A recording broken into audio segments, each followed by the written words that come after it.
This is Speak Up. I am Sandra Schulte. Welcome back to our show. Today I'm very, very thrilled that Peter Jussi decided to come back from Washington, D.C. to New York to continue to talk to us about nuclear disarmament. Why are we modernizing our entire nuclear enterprise? Very good question. The reason is in the 1990s we stopped producing everything. We stopped the submarines in 92, we stopped the bombers in 1997, we stopped the ICBMs in 1991, and we cut the budgets dramatically because we thought the Cold War was over. Now the systems we had, we knew would last a while, and so we said, we'll be okay, but if you kick the can down the road long enough, you run out of road. And we ran out of road. So in 2010, to his credit, Mr. Obama and Senator Kyle from Arizona made a deal. And they said, let's put the nuclear modernization program in the defense budget in a classified annex and agree to it over the next 30 years. This is what we're going to do. The warheads, the laboratories, command and control, the platforms, the missiles, everything. And they agreed to it. And in 12 years, we basically have stuck to the deal. But the problem is, since we killed everything and stopped modernizing everything, we now have to modernize everything. I mean, it's that simple. When you don't do anything for 20 years, then you're faced with, holy cow, we have to do everything. And the stuff's getting so old. The worry is, as Admiral Richard, our strat commander who just retired, said, the or else issue is, the only other else is get out of the nuclear business. So that's why we are redoing everything from top to bottom. Is abolition feasible? This is a good question, and as you know, I have written about this and debated it. There are two issues. I can't abolish what the Chinese have unless I know what they have. That's an excellent. So I have to have transparency. But then I have to have the will on the part of the folks with the bombs to say we're going to get rid of them, whether North Korea, Pakistan, India, China, and none of them are interested. In fact, they've said it's a plot on our part to disarm them because we'll cheat and keep ours. So apart from the fact that there's no transparency in China or North Korea or Iran, and Pakistan and India are iffy. Russia has partial transparency, but I don't know where their tactical nuclear weapons are.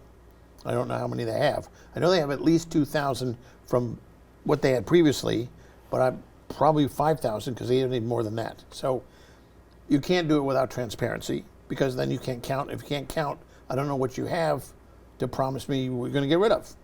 Okay? If I tell you I have 100 warheads and I get rid of 100, but I got 300 in the barn over here, whoops. Can you imagine a world in which the U.S. and everybody doesn't have nuclear weapons, but then a North Korea or China does? And they're the only ones with nuclear weapons. I don't think you want to be in that world.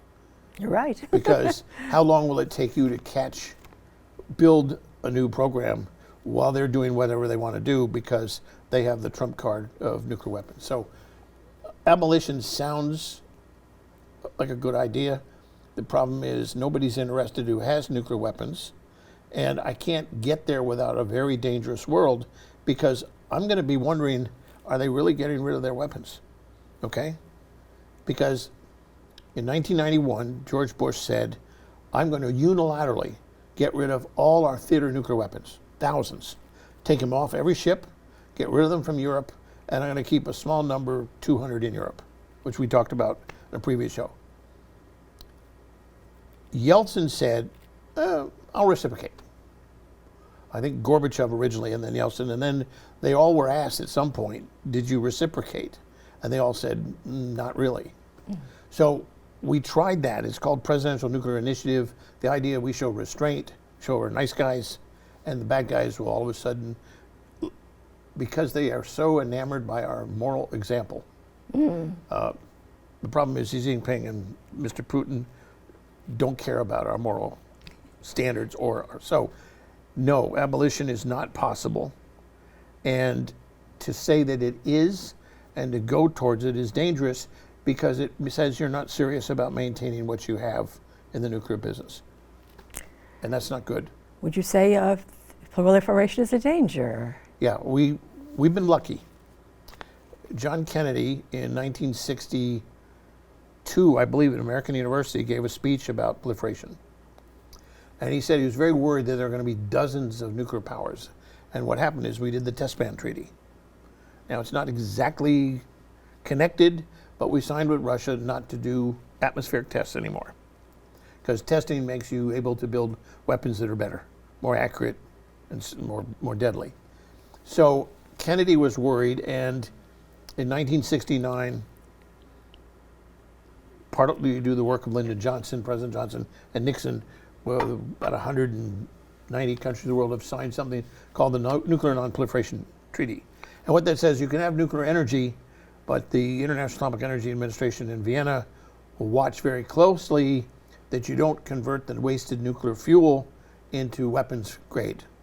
Now, that's a long story, but we've been lucky. We have India and Pakistan, you have Israel, North Korea, you have China, Russia, the United States, Britain, and France. The real problem is Iran. Mm-hmm. The reason the deal with Iran back in they're, by the way, a member of the Nuclear Non-Proliferation Treaty. So everything they're doing to cheat and everything was illegal to begin with. And then the UN said, well, we're going to have a special protocol. And Iran never really signed it, but they violated that too. And that's part of what IAEA can do when they have a problem child. South Korea, for example, started enriching uranium years ago, and IAEA went to them and said, hey, no, you don't do that. And they said, okay, sorry. Okay. And South Africa actually gave up its nuclear weapons.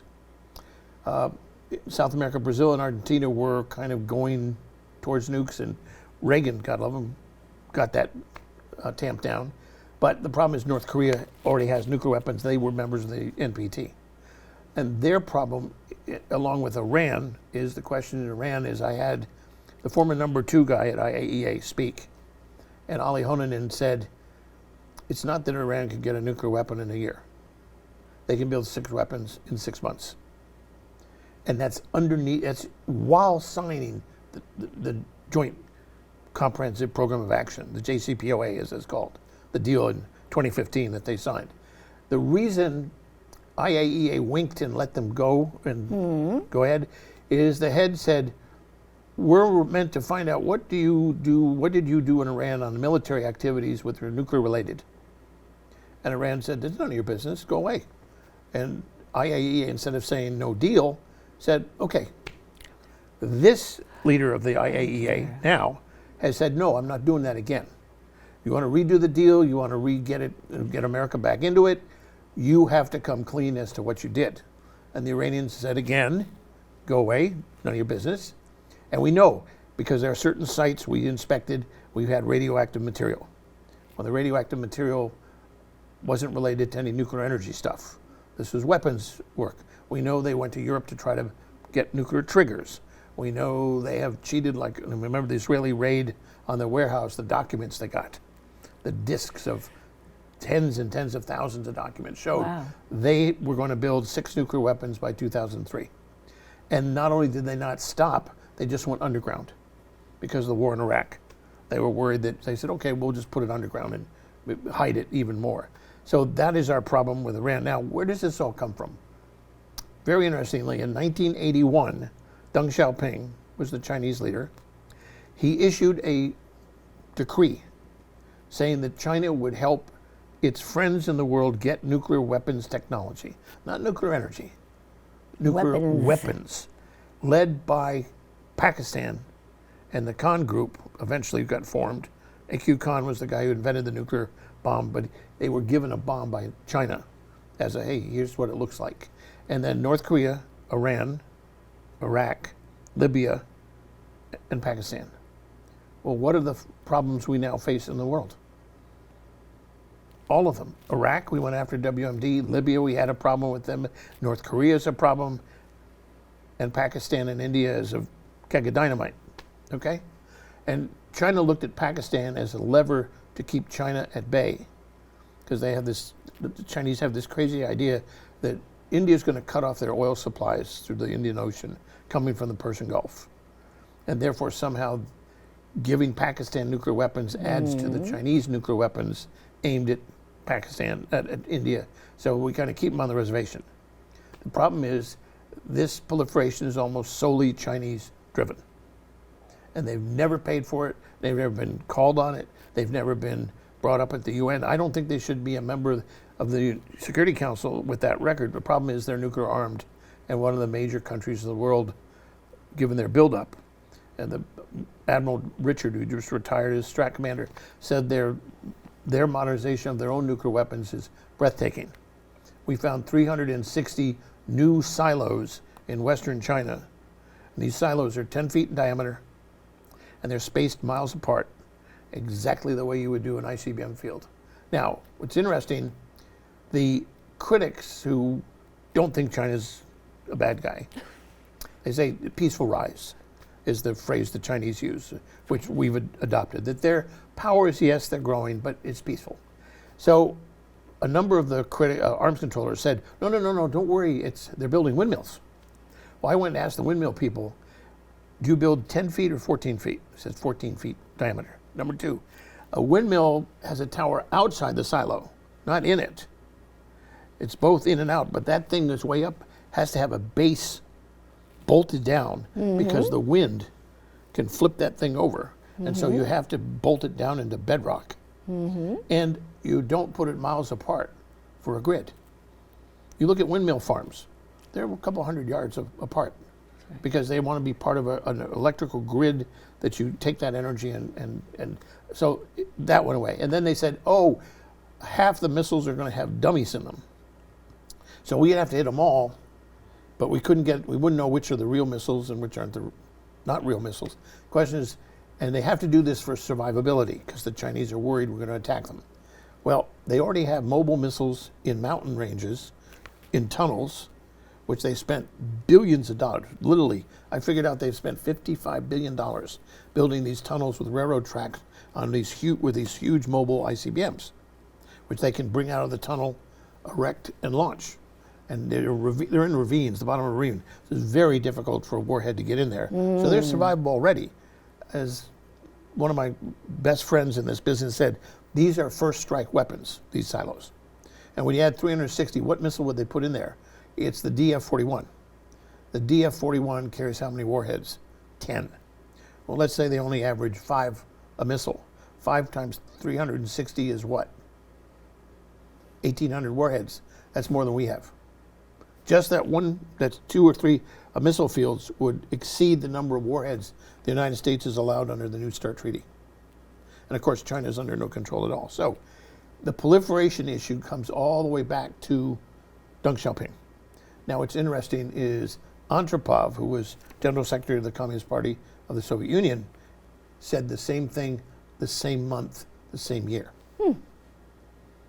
Now, this is all in Tom Reed's book called The Nuclear Express.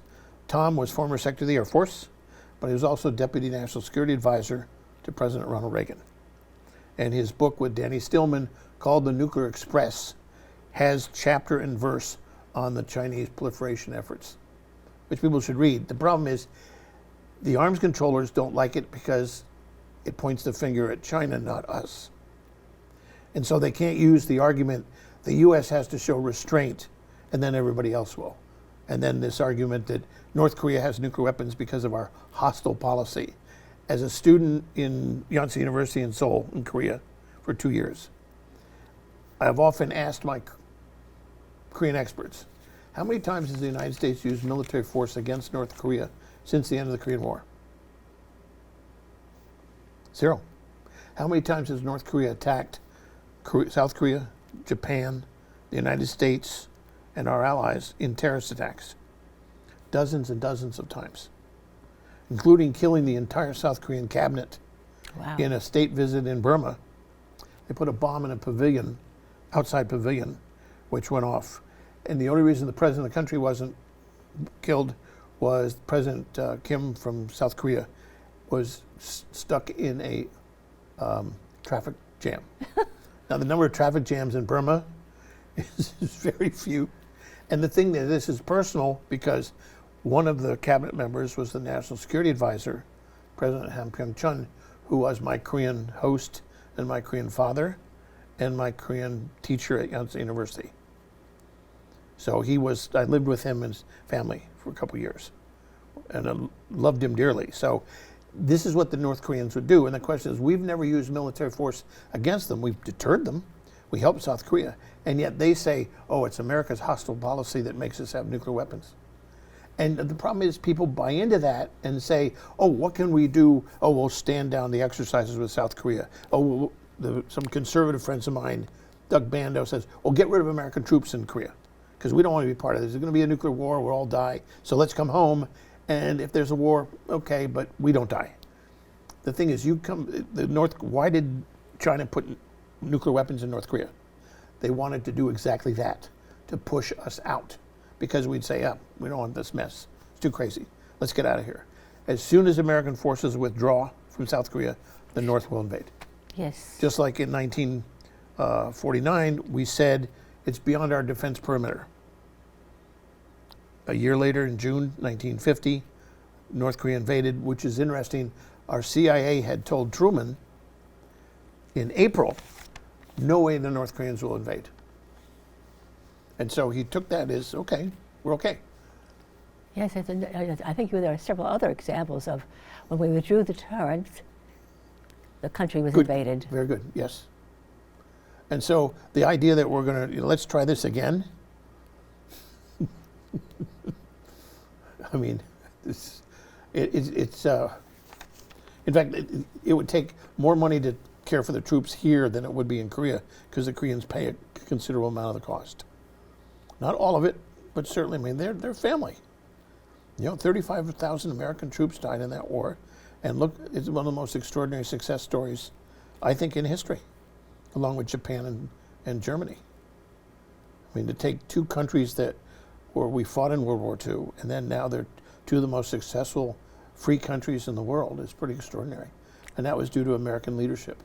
And that's just one example of how we helped former enemies become very, very successful. Well, it's interesting that you have General Douglas MacArthur standing next to the Japanese emperor.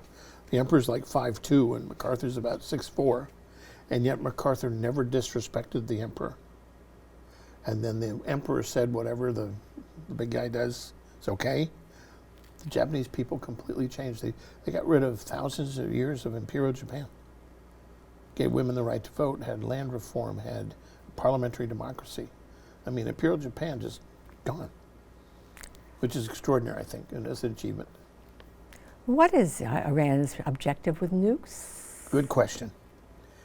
People say, oh, they're just trying to defend themselves against the evil Americans or the evil Israelis. Khomeini was asked this question about, well, if you hit Israel with nuclear weapons, they'll annihilate your country. And he said, doesn't matter. I don't care whether Iran gets destroyed. We win because all the Jews are dead. There's your answer. Their objective is to kill as many Jews as possible and end Israel. Now, they think negotiations are going to have a Palestinian state from the sea to the river, or river to the sea, which is from the Jordan River to the Mediterranean, have one Palestinian state, and everybody from Israel and everybody from the territories all are one country. Well, the Israelis would be outvoted in a heartbeat, right? That's right. And once outvoted, they're not going to be allowed to live. I mean, we've been through this. It's like North Korea invasion. We've been through this. And full disclosure, my middle name is Rosenstock. My grandfather grew up in Germany. He was Jewish, but he wasn't a practicing Jew. And he came to this country in 1933 with my father and grandmother.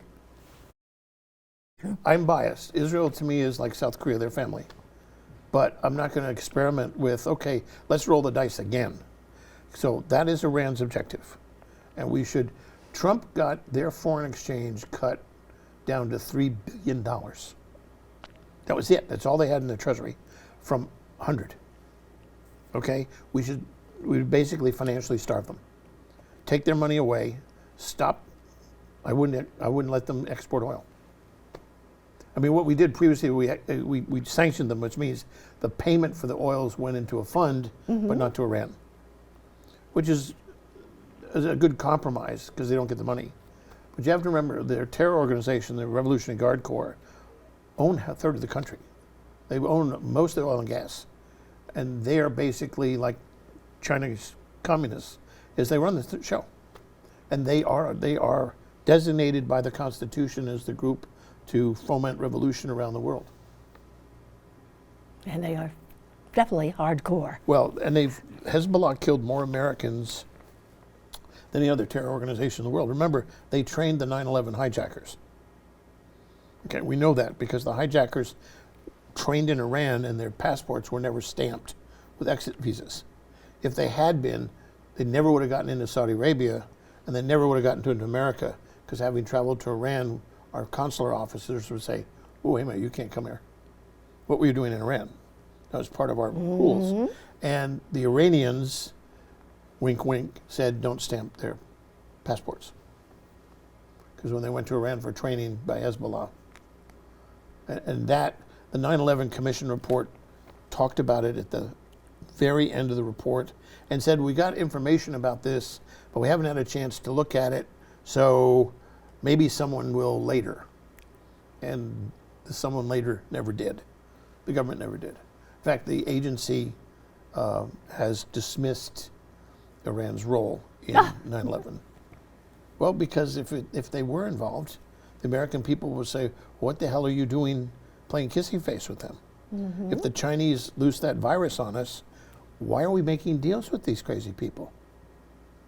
You know, I mean, as I told you earlier, there's a fund in the U.S. government in which we take Treasury money for military and civilian employees, and we invest it internationally. We also invest it in the stock market. And some of that is invested in Chinese military companies. And Trump tried to stop it and I think Treasury did a little bit, but the Center for Security Policy and Frank Gaffney and Roger Robinson in particularly have been trying to stop this. Why should we be taking our soldiers and our civilian bureaucrats, employees' money and investing it with BlackRock Right. in Chinese companies that are making military equipment for the Chinese government with which they're going to use to kill us? It's crazy. It gives you an idea of they often say follow the money. In the nuclear business, yeah, follow the money. That's one way. We have to take Iran down. We have no choice because of the fact that they're incompetent, thank God, otherwise they'd have nuclear weapons long ago. And we've done enough sanctions and we've done enough pushing down on them, but we have to get serious. And with this crazy JCPOA is not serious. As Netanyahu said, that agreement is a glide path to nuclear weapons. So that's a very long answer to your question about proliferation being a problem. And I think it's as deadly as the problem with Russia and China. Very, very important. I think that our money is being, which we invest through BlackRock and similar, but especially BlackRock, is used to invest in Chinese military industry. It's crazy. It is crazy. There's no sack to it. But I think the American people are figuring out, the polls show overwhelming worry that China and Russia are aligned together. Number two, they think China is a big threat financially as well as militarily. And those polls are 80% of the American people. So the American people are on this right side. The question is not enough politicians are, though I think Congress is improving in that area. But we've got to get Wall Street and we've got to get the financial community and the industry to figure out, bring your supply chain home, bring your manufacturing home. There are plenty of, I got a whole bunch of countries south of the Rio Grande which would love small manufacturing plants. So we keep people there rather than coming across the border. And then stopping fentanyl from coming across, which is what? Chinese made in Mexico, killed 70,000 of the 106,000 people that died last year of opiate addiction. More people died of opiate addiction last year in a single year than all the American soldiers that died in Korea and Vietnam. I think there needs to be more emphasis on bringing industry home. Oh, I agree. And if not home, at least in Mexico or similar, south of the border. Yeah, it's an area I've changed my mind. I was a free trader, like a lot of us were, but on the problem is I was not in favor of investing in China. I was never what is known as a panda hugger. Okay, I had a professor in Korea who was Chinese, who told me very early on, this is going to be this was during the Great Cultural Revolution. Mao was destroying the country, and he said, wait, they will eat your lunch unless you're careful. And he had fled China in 1947 before the communists took over. So, and he came to America, and then eventually his girlfriend was a nurse here at Columbia Presbyterian Hospital, and she came to Korea during the Korean War as a nurse and said, "Do you want to marry me? You have to come with me." So that's how he got from Shanghai to Princeton to New York City, Columbia, then to Korea. I want to thank you so much for having come back and Thank you. told all of us this wonderful information. Until the next time, this is Sandra Schulte. Have a wonderful, wonderful rest of the day. Goodbye.